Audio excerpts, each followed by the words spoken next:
For several generations now, it's been a widely held view among serious students of philosophy that the greatest philosopher to have appeared in the West since the ancient Greeks is Immanuel Kant. Kant was born in the town of Königsberg in East Prussia in 1724 and died there at an age of almost 80 in the year 1804. Many jokes have been made about the fact that he rarely left Königsberg and never went outside his native province in the whole of his life. Also about the fact that he stuck so strictly to a daily routine that the inhabitants of Königsberg could literally set their watches by him as he walked past their windows. He never married, and outwardly his life was entirely uneventful. However, he was not at all the dry stick that my description so far would suggest. On the contrary, he was sociable and amusing, elegant in dress and witty in conversation, and his lectures at the University of Königsberg, where he was a professor for more than 30 years, were famous for their brilliance. Rather surprisingly, Kant was the first great philosopher of the modern era to be a university teacher.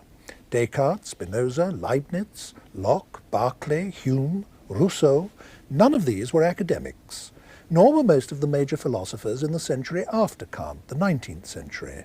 The obvious exception is Hegel, but Schopenhauer, Kierkegaard, Karl Marx, John Stuart Mill, Nietzsche, none of these were academic philosophers. It's only in the 20th century that nearly all important philosophers have been academics. Whether this professionalization of the subject is a good thing is very much a moot point. I suspect it's inevitable. However, to get back to the first of the great professors, the writings of Kant's youth and early middle age made him widely known, but all but a few of them are now virtually unread. His lasting fame rests on a series of publications which didn't begin till he was 57 and continued into his 70s. So we have the rare spectacle of a creative genius of the first order producing all his greatest work in late middle age and old age. His acknowledged masterpiece is The Critique of Pure Reason, which was published in 1781. It wasn't very well understood at first, so 2 years later he published a short exposition of its central argument as a separate book, usually referred to as the Prolegomena, and then brought out an extensively revised edition of the Critique of Pure Reason in 1787. There followed, in quick succession, his second great critique, the Critique of Practical Reason, in 1788, and then his third critique, the Critique of Judgment, in 1790. Meanwhile, he'd also published, in 1785, a little book called The Fundamental Principles of the Metaphysics of Ethics. In spite of its unseductive title, this book has had a simply immense influence on moral philosophy ever since. With me to discuss Kant's work is a well-known contemporary philosopher, Sir Geoffrey Warnock, Principal of Hertford College, Oxford, and a former Vice-Chancellor of Oxford University. Sir Geoffrey, Kant was perhaps the most famous system builder in the contemporary era in philosophy, and one notorious difficulty about expounding any system where everything fits in with something else is where to break into it, how to make a start. Where do you think is the best point to break into Kant for an exposition of his philosophy? There certainly is that problem. I mean, one of Kant's merits, in a way, was that he was very good at making an immense range of views fit together in a comprehensive and systematic way.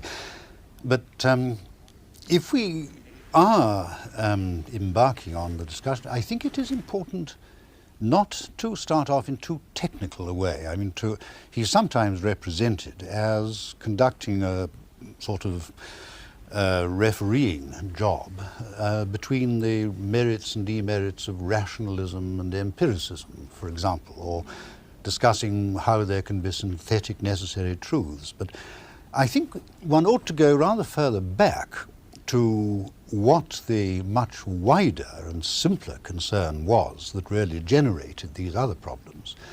And that, I would submit, was his concern with an apparent conflict between the findings of the physical sciences in his day and our fundamental ethical and religious convictions. He thought there was a prima facie conflict, inconsistency there. Can you spell out what he thought the conflict consisted in? I think the central and simplest form of the conflict was that it seemed to be a presupposition and indeed Kant thought a well-founded and proper presupposition of the physical sciences, that everything that happens is determined by antecedent happenings, and that there is always a law on the basis of which one can say that what happened was the only thing that could have happened. In the physical world. In the physical world, universe, yes. Yes. But of course, when we're thinking about our own conduct, when we're thinking, say, about moral predicaments we may find ourselves in, we believe that we and everybody else have alternatives before us, and that there are various things we could do, and it's for that reason that we have to accept the responsibility for what we actually do.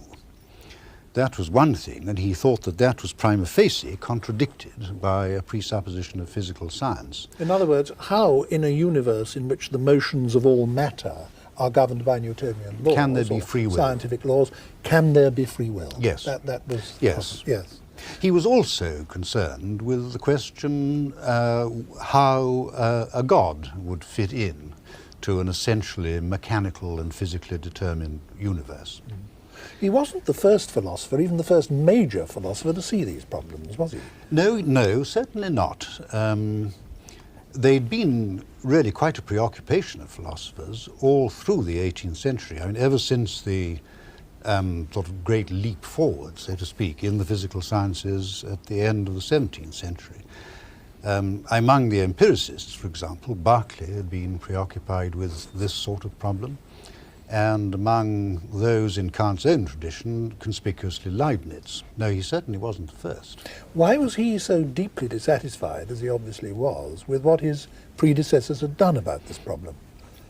Well, he thought, and I think correctly, that his predecessors had tried to somehow resolve this conflict or bring it to an end by downgrading the pretensions of the physical sciences. And that's certainly true of Berkeley, and I think it's true of Leibniz as well.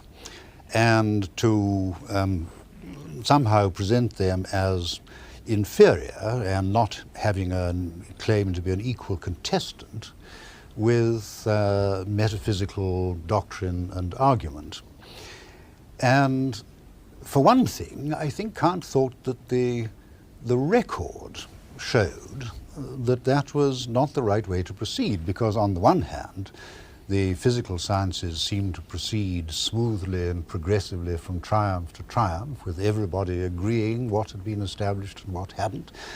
And on the other hand, philosophy looked to him like a sort of chaotic battlefield. I mean, no philosopher agreed with any other philosopher. No doctrine was accepted for more than a few years before somebody refuted it, and so on. That's one thing.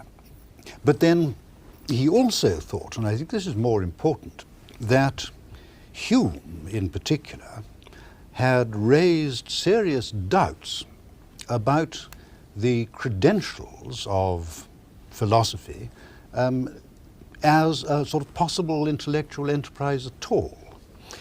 And he thought that Hume's challenge, if one can call it that, had raised a serious doubt as to whether what the philosophers were professing to do was even in principle possible. He made a famous remark once about reading Hume having woken him from his dogmatic slumber. Yes. I take it that what you're now saying refers to this. Yes. What was the awakening, in fact? What did Hume awaken him to? The problem, I think, in a crude nutshell, was this, that Hume, and indeed Leibniz, and such other philosophers had thought about it, had accepted the general view that propositions can be exhaustively divided into two classes. On the one hand, there are what used to be called truths of reason, which Kant called analytic propositions, where, in a sense, they're really true by definition. Like a triangle has three sides, or a bicycle has two wheels, that sort of thing. Those, they said, could be known a priori, I mean, independently of experience. On the other hand, there were substantial propositions which tell us something not simply implicit in the terms we're using, these, they said, were substantial and informative, but couldn't be necessary. They were always contingent propositions and could be established only on the basis of experience or experiment. And Hume said, and Kant thought he was quite right to say, that if that was right, then philosophy itself was in a serious predicament, because it didn't put itself forward, on the one hand, as an empirical science based on observation and experiment, and on the other hand, it didn't want to say that all it was doing was elaborating a set of tautologies, analyzing the terms in which we speak and think. And Hume's question was, well, is there anything else that a philosopher could possibly be doing if he isn't doing either of those? But didn't Hume realize, and Kant after him, that it also created a serious problem for the natural sciences? Because scientific, unrestrictedly general scientific laws Yes. are also propositions that are neither analytic, they can't be deductively arrived at by logic, nor can they be proved from experience. And Yes. they both realized that too, didn't they? I'm not sure. It should be, I think, a diversion at the moment to go into it. Really what Hume thought about that. I think Hume thought that the sciences could sort of carry on as a body of empirical knowledge. Though, of course, in that case, without the claim to establish that anything was necessarily so. Yes. Kant's view, though, was certainly that this belief in an exhaustive dichotomy was mistaken. He had no doubt that it was mistaken, because while one might question the credentials of philosophers in claiming to put forward synthetic propositions that were both synthetic and necessary, that might be questionable. Kant had no doubt that this was perfectly in common form, so to speak, in the natural sciences and in mathematics. So that there certainly were, he thought, undoubtedly there were, propositions which were not analytic, but were not empirical and contingent either. In other words, propositions which applied to the world, but yet which we didn't, as it were, derive from the world. Yes, but which we could establish simply by argument, yes. Yes. And Now, he called them synthetic a priori. This yes, is a technical yes, term he used. Yes. Now, if such propositions apply to the world, but are not, so to speak, read off from the world by experience, by observation, how do we arrive at them? Well, yes. One has to introduce here, I think, one of Kant's most important distinctions between what he called things in themselves, or the world as it is in itself, and appearances. Now, on the question of things in themselves, Kant would have said, we can't make any demands. Things in themselves simply are as they are, and there's nothing we can do about that.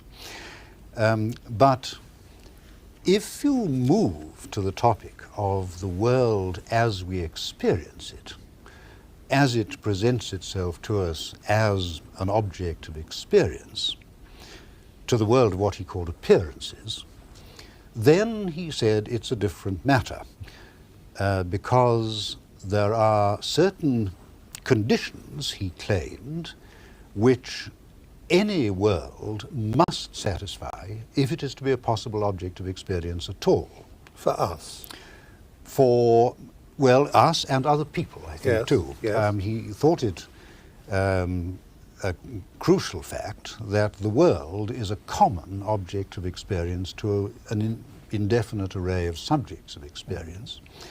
And if there is to be such a world that can be experienced and known about in common to a community of subjects of experience, then, he argued, there are conditions which it must satisfy. And we can say a priori that appearances must satisfy these conditions. would it be correct to put what you've just said in the following sort of way, that what there is for us to experience or perceive or know must of course depend on what there is to experience Yes. or perceive or know, but it must also depend on what apparatus we have for experiencing or seeing That's or it. knowing. Yes. And that the apparatus that we have is a contingent matter. I mean, to use a modern Yes. example, we happen to be equipped to interpret electromagnetic waves of some frequencies but not others. That's to say, we can receive and interpret heat waves and light rays, but we don't receive and Yes. interpret radio waves and X-rays. Yes. And it's imaginable that we might apprehend reality in entirely different terms from those that Yes. we do. Yes. Now, Kant is saying, this being so, for us to be able to experience anything at all, it must be such as is apprehensible by our apparatus, by the apparatus we've got. Yes. Yes. Now, that's not to say that nothing else can exist, but only that it can't, so to speak, exist for us, that we can't know it or apprehend Yes. it. Is that right? Well, I would qualify that in one way. Kant didn't, I think, want to get into considerations about what our sensory equipment specifically is. I mean, what kinds of eyes and ears we have. I think he was trying to say something more general than that the notion of a subject of experience presented with a world as an object of experience requires that it should have sensory capacities of some kind and intellectual and conceptual capacities of some kind. But he didn't want to say they must be of this specific kind or that. I mean, he wouldn't have been interested in whether our eyes were different from those of kestrels, say. I mean, just that we must have some way of perceiving. Yeah, but the point then is that we bring certain, as it were, predispositions to Yes. bear, and Yes. only what fits into those Yes. predispositions can be experienced for us. That's absolutely right, yes. And this was something, the nature of which I think had not occurred to any philosopher before. No, is that genuinely novel, I think, Yes. yes. Now, what sort of entirely novel view of the nature of human knowledge did this begin to lead him towards? Well, he put forward the claim that if one sort of thought carefully enough and argued long enough, one could specify what he called the form of any possible experience.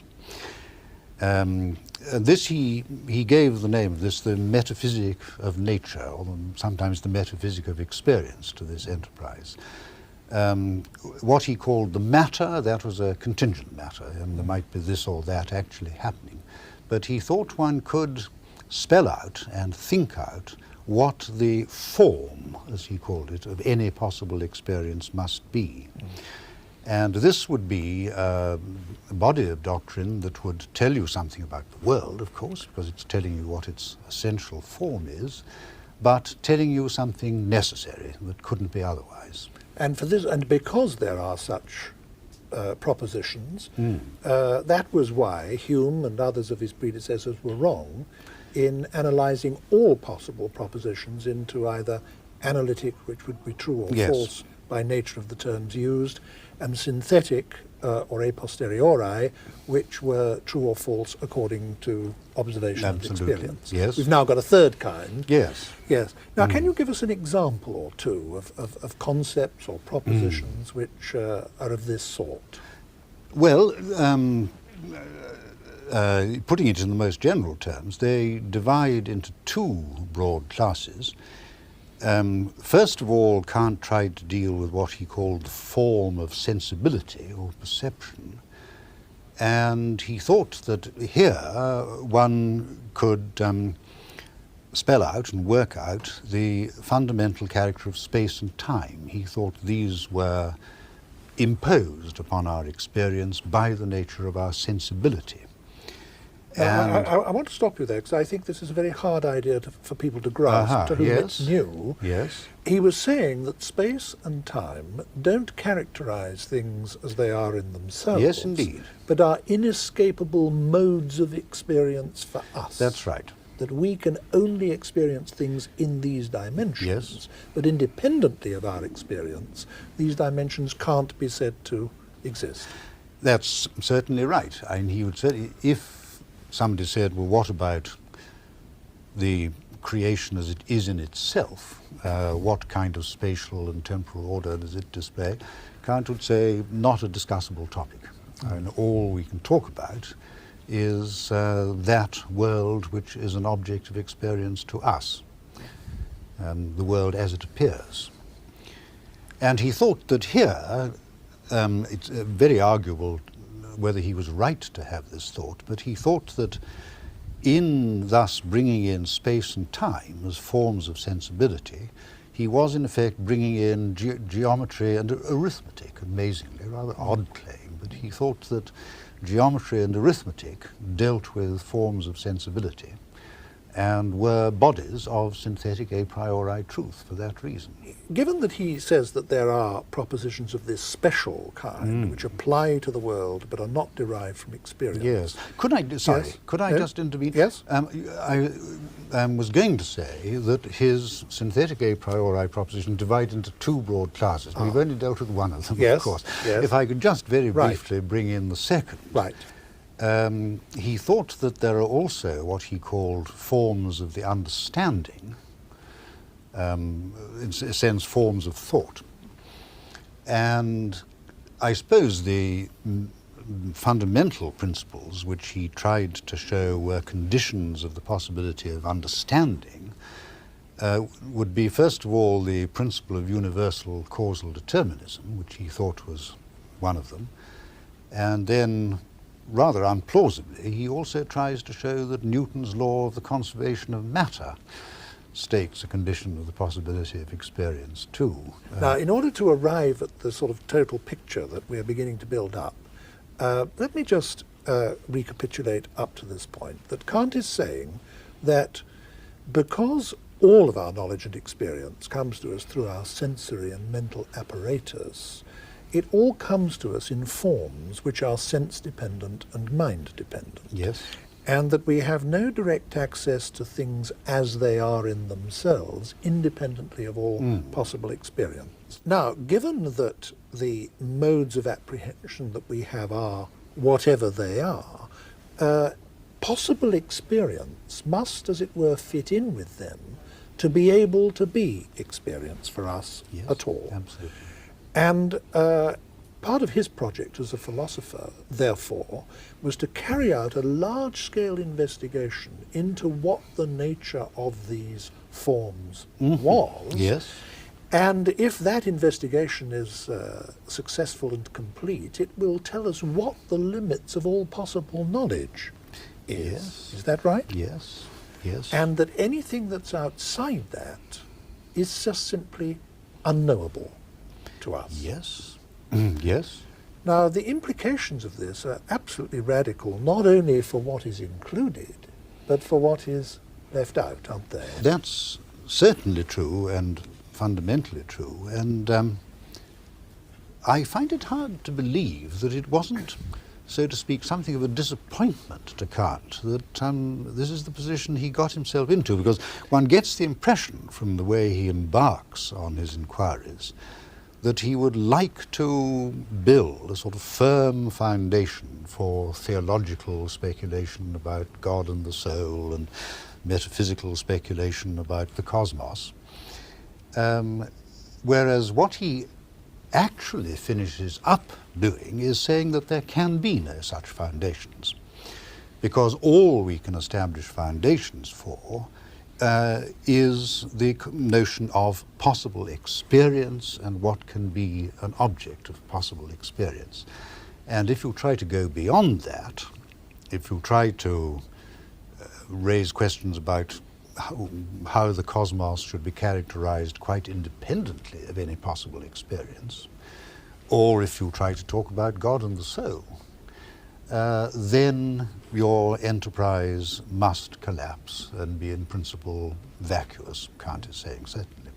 Now, Kant thought that it was impossible for us to know whether God exists or not, or whether we have souls or not, but he did himself believe that God did exist and that we do have souls, didn't he? Yes, indeed. He was very clear that this was a matter of faith and not something that was knowable. Yes. But how on his own premises is talk about God or the soul even intelligible? Yes. Well, that's a very good question, and one on which he is, I was going to say, slightly shifty, I think. What he wants to say, and this is rather interesting, it involves him sort of turning the whole issue upside down in a rather interesting way, because some of his predecessors, at any rate, had made the supposition that our moral convictions and attitudes and our religious convictions stand in need of some kind of metaphysical foundation, and they tried to provide one in the form of theology and philosophical ethics. Well, Kant finishes up putting the thing exactly the other way up. He says that we are not only entitled to moral convictions and religious convictions, he thought it inescapable that we should have them, and these would lead us to essentially metaphysical doctrines about God and the soul, but that those doctrines themselves, if they had any foundation at all, it consisted directly in our primitive moral convictions themselves, so that it's those that are fundamental. Is he saying this, that it just is an inescapable empirical fact that we're all directly familiar with, Yes. that whether we like it or not, most of us at least simply do have moral convictions, Yes. which we find ourselves unable to ignore even when we want to. Yes. And that's a fact. Now, Yes. for these convictions to have any real validity or significance at all, the essential moral terms like good, bad, right, wrong, Yes. praise, blame, etc., Yes. for these to have any significance at all, there must be some freedom of choice. It must be Yes. possible for some of us some of the time to have Yes. done other than we did, otherwise the terms are meaningless. Yes. But how is that possible, on the one hand, in a world in which all Yes. motions of matter are governed by Newtonian laws? That was one problem that you Yes. started us off with right at the very beginning of the discussion. Yes. But also, for us to have free will, which he thinks is an inescapable consequence of the direct experience we Yes. do have of moral categories, then there must be some sort of moral realm. Is that correct? Yes. Yes. Now, how does he get even further, as it were, from that to God? Or I mean, what he says about himself, thinking about theology and religion, I think specifically, he says that he had denied knowledge in order to make room for faith. He had simply shown why it was that the sort of subject matter of theology, if I can put it like that, is not a possible topic of knowledge. But then he says, what's alarming about that? Because we've all known all along that it's essentially a matter of faith. But as you rightly say, and one could claim that his arguments have really been rather more radical than that. It isn't just that when I talk about God, I'm saying things that I don't know to be true. His argument really seems to lead to the conclusion that I don't know what I'm saying.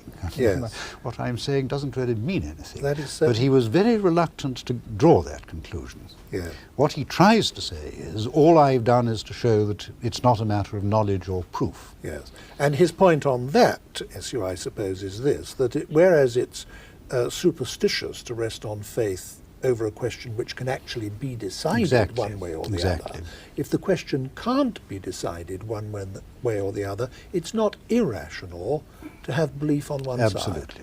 Yes. Yes. At the very beginning of this discussion, Sir Geoffrey, you said that what the problem that Yes. could usefully be regarded as having, as it were, launched Kant on his philosophical enterprise was a perception of an apparent a conflict between Newtonian physics Yes. and the requirements of ethics. How, in the light of everything we've said up to this point, did he solve that problem? Yes.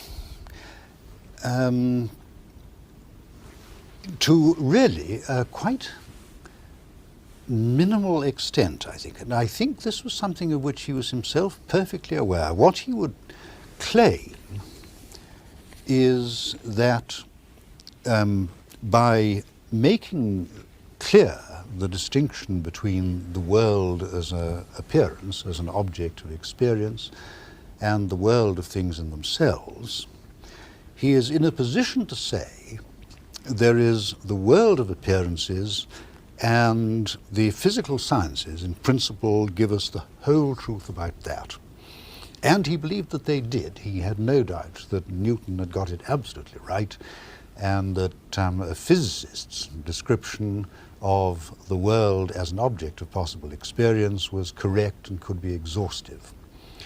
But he says, bear in mind that we are there talking about the world of appearances.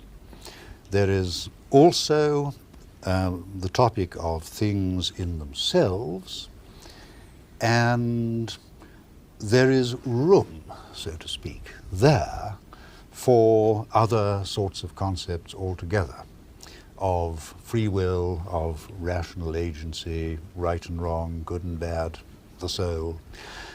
There is room for these concepts, not in the world of appearance, but outside the world of appearance. Of course, he saw that on his own principles, he would have to say that these other matters couldn't be topics of knowledge. And I mean, had you said to him, do you know that there is such a thing as free will? He would consistently have said, no, I do not know any such thing. All I know is that there is room for that possibility. And that I can't help believing that there is. Oh, certainly. Yes, he would have Yes. gone on to say that Yes. too. Given that on this view, ethics comes to us somehow from outside the world of yes. all possible knowledge, Yes. does he have a view about where it comes from or how we get it? Well, he thought it came out of reason. I think it'll help us to understand that problem further if you tell us what the main conclusions of his moral philosophy were. It's quite impossible, I think, in the context of this discussion, to go into the arguments with which he supported those conclusions. Yes. But if you are able to outline the conclusions for us briefly, I think that'll contribute to an understanding. I think one could say something quite briefly about that. What he really tries to do in his moral philosophy is somehow extract the essentials of morality from the pure concept of rationality. He says the essential thing about any agent of whom one can think or speak in moral terms is that he must be a rational being capable of thinking of reasons for and against doing this and that. And he tries to argue that the essential requirements of morality are really built into the concept of rationality itself. Essentially trying to show that, he seems to try to show that only a body of principles of action corresponding to our principles of morality could consistently, i.e. rationally, be universally adopted by a community of rational beings. That's what he tries to show. And there is the famous categorical imperative, which of course directly derives from that. Yes. Perhaps I should ask you to formulate it rather. Well, he says, act only on that maxim by which you can at the same time will that it should be a universal law. And I think that is the idea. He wants to say that what morality really imposes on us is conditions on conduct which require, and I think he also thinks uniquely determine, the assent of any possible community of rational creatures. That's what he's trying to do. Now, Kant's philosophy is notoriously difficult to understand at a first encounter, and I'm sure that many of the people listening to this discussion between you and me are experiencing this difficulty now. I think fundamental to the difficulty is his contention that of things as they are in themselves, we simply have no knowledge and no way of acquiring knowledge, that we are, as it were, permanently screened off from this by our own limitations. Yes. And these are partly limitations, as it were, in time and space. Yes. Is it helpful, do you think, to say to point out to people, look, in a quite different context, something very much of this sort is what many religious people have always believed, that, as it were, real reality is outside this world of our experience, outside space and time, and that this world of our experience is ephemeral and perhaps illusory in some metaphysical sense. Is it helpful to say that, or do you think that just obscures the issue? No, I don't think it does. I mean, if, for example, one raises the rather in a sense, hypothetical and perhaps idle question, what sort of being one would have to be acquainted with things as they are in themselves.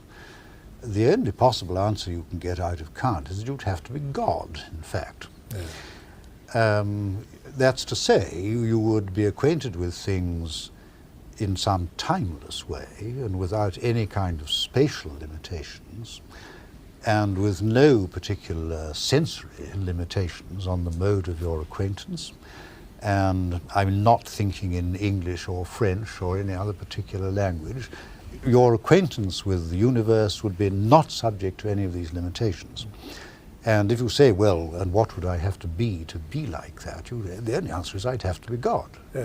It's a very striking feature, I think, of Kant's philosophy, that although he conducted his philosophy impeccably in accordance with the criteria of philosophy, he didn't call on faith or revelation or anything of that kind, but relied purely on argument and was working, as it were, entirely from within the central tradition of Western philosophy, through predecessors like Locke and Hume and Leibniz and so on.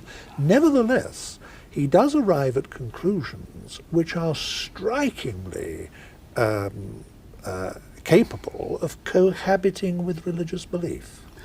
Well, yes, except for the uncomfortable fact, which we mentioned earlier, that he has to say that, strictly speaking, all discourse on those topics is unintelligible to us. We don't really know what we mean. And that's a proposition that theologians have been a bit chary of accepting. They might even say that nowadays more and more are accepting. Well, that may be true. Yes. Another difficulty about reading Kant is simply the prose style. I mean, there are philosophers, Hume is one, Plato's another, Schopenhauer's another, who are beautiful writers and a pleasure to read. But Kant's best friend couldn't say that about him. It's opaque, it's difficult, it's obscure. Yes. Why did he write so badly? I think there are perhaps three things one might say. I think partly it's due to the fact which you mentioned right at the beginning, that he was by profession, and very single-mindedly by profession, an academic. And he does write in a very heavily academic style, with a great taste for technical terminology and jargon and what he called architectonic. It is all very academic. But another important point, I think, to remember about the critiques, and this again connects with something you said at the beginning, was that by the time he was seriously launched on writing what he knew to be his sort of master works, he hoped would be his master works, he was nearly 60, And he was actually dogged by the thought that he might die before he'd got it all down. And there's no doubt that those hundreds of pages between the ages of 60 and 70 were written extremely fast. He was just writing in a hurry. And I think that has a lot to do Of course, with 200 years ago, the expectation of life simply was very much shorter Yes. than now, and it was perfectly reasonable for him to think that he might die quite soon, I Yes, suppose. so that he was writing in a hurry.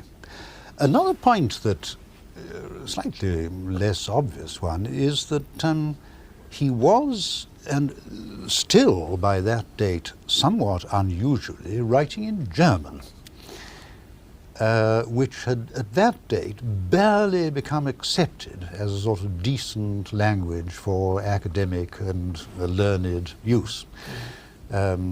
Leibniz, I don't believe Leibniz ever wrote German. It was all either French or Latin. Either wasn't French it? or Latin, Yes. yes. And there just wasn't a sort of established style of academic, learned German prose for Kant to adopt, and as, for example, for Berkeley and Hume there was. I mean, English had become a well-established language for that kind of learned use, and I think that may have been a problem to him. He had no sort of models. It's a great sadness, I think, because it's a huge unnecessary obstacle Yes. to understanding the work of somebody who, after all, Yes, it is. is an Yes. almost incomparable thinker. Yes. I said at the very beginning of this discussion that he's been regarded for generations by large numbers of professional philosophers as the greatest philosopher since the ancient Greeks. Why is his reputation at quite that pinnacle? I think that there were, I think I would mention two qualities as entitling him to his pinnacle of fame. I think he was quite exceptionally penetrating in the sense that he was able to see an intellectual problem in something which had previously been taken for granted and as not worth much attention. He was able to see where the problems were. And I think that's one of the greatest philosophical gifts, to be able to see that there is a problem where everybody else is going on quite happily without thinking about it much. Yeah. Then I think the other thing, and this connects perhaps with his academic professionalism, he was extremely good at seeing how it all fitted together and how what he'd said on this topic might repercuss, so to speak, on what he'd said somewhere else. And he was very self-conscious about and sort of professionally methodical in this sort of way. He does, I must say, to me, make writers like, say, Locke and Berkeley, and indeed Hume, excellent though they are, look rather like amateurs. Thank you very much, Sir Geoffrey.